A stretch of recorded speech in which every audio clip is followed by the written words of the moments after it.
اور جناب news anchors बनने के ख्वाहिशमंद अफराद के लिए खुशखबरी है। बोल न्यूज़ ने कराची एक्सपो सेंटर में स्टॉल लगाकर नौजवानों को मौका दे दिया। आज ही बोल के स्टॉल पर आएं, टैलेंट दिखाएं और एंकर पर्सन बन जाएं।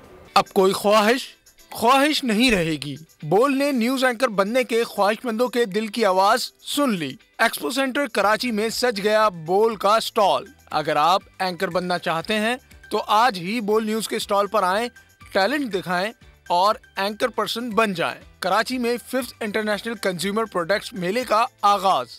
बोल ने मीडिया पार्टनर के फराइज संभाल लिए। इवेंट में 350 के करीब स्टॉल्स सज गए। 3 रोजा फेस्टिवल में 110 ममालिक से अफराद शरीक हो रहे हैं। नुमाइश में 100 से जायद ब्रांड्स के स्टॉल्स। चीन, ईरान, यूरोपीय ममालिक समेत 17 ममालिक के 500 से जायद ब्रांडेड मसनूआत रखे गए हैं। 500 से जायद ब्रांड्स की हामिल मसनूआत में फिटनेस, घरेलू मसनूआत, खिलौने, बच्चों की मसनूआत, ज्वेलरी, फैशन, दफ्तरी सामान, फर्नीचर, फूड, बैग्स शामिल हैं। मेले में छोटे कारोबार से मुंसलिक लोगों को भी शिरकत का मौका दिया गया है। सब्सक्राइब करें और बेल दबाएं ताकि कोई खबर रह न जाए।